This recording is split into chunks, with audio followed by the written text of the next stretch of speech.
So you also you start people out young too. So yes, 14. So we do have an Explorer program for kids that are 14 years old, moving into a junior program with a little bit more experience, a little bit more responsibility around the firehouse. I mean, we're not putting them in harm's way, but we're teaching them life skills. I mean, we're teaching them community, we're teaching them responsibility. You know, an impact for them to be a member is to keep good scholastically. They have to have a good grade point average. I mean, there's more things for our younger kids who join from a life skills perspective than probably a firefighting perspective, but we hope to build them and build their character that they want to continue to serve the community when they become 18 years old. How many of those new members started as a junior or an explorer? Or so our oldest member, tenured member, has started when he was 14. I would say roughly for life members right now, we have eight or nine members that started at 14 or 15 years old and have been in ever since. That's great. Yeah. So how often do you guys meet with them? What's their time commitment? So they are underneath a curfew. So during the school year, they can't be here later than X amount of time during the week. They can only give certain amount of hours because we really want them to understand how important school is. Sure. You know, and they're fortunate because if they get involved with volunteering, they can also do a program at the North Monco Technical Career Center where they can learn about firefighting skills, EMT skills, and then come in and, you know, show and learn even more volunteering at the department. So in the summertime, I mean, it's a little bit more relaxed on how long they can be here because we know they don't have school going on. But I would say that the commitment of hours is what they are able to do. So do you have scheduled training times Yep. for them? So what they would do the regular training that we do with our regular members, which is once a week. We have a training. It changes. It's dependent upon our training committee run by our chief on what exactly we're going over, whether it's as simple as hooking up a hydrant or, you know, we're cutting a car apart or, you know, search and rescue. There's whole variable things, driver training, you know, the list is long on what we continue to train and review on. Let's talk a little bit about the,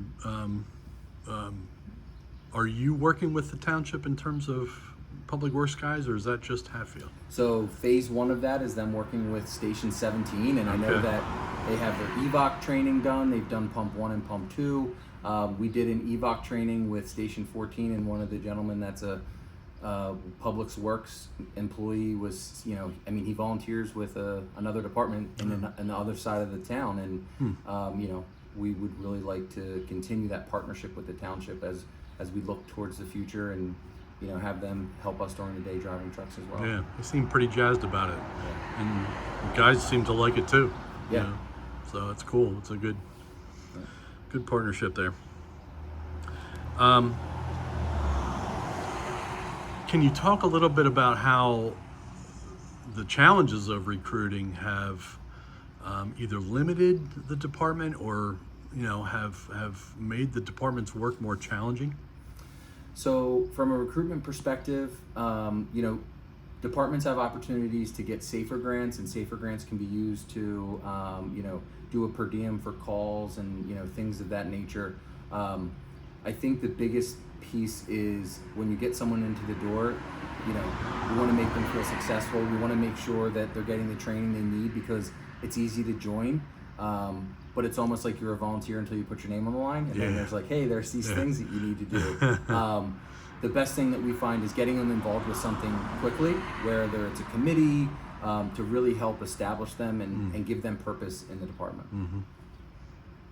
Good. So have you been struggling to get volunteers, or are you pretty comfortable with the level? So I mean, we always can use more volunteers. I don't think we'll find a volunteer department that has too many.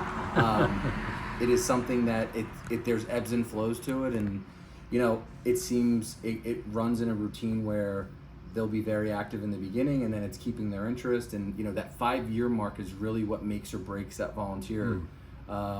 If you have 10 members that come in on day 1, by year 5 you probably have on average 4 left. So I mean, it's a significant attrition rate when you talk about volunteering, and you know, it's also our job and our volunteering, our job as a volunteer, it's 24 hours a day, 7 days a week. We don't take holidays off. So we're always looking for people to help. No job is too small. you talked a little bit about this before, but what are some ways you can, quantify the department's impact on the community?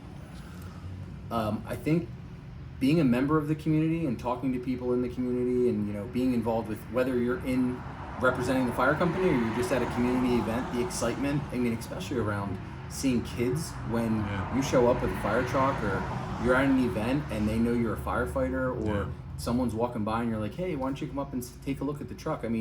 The interest is there, the excitement, and it's that feeling of that you get when someone's thankful for what you've done.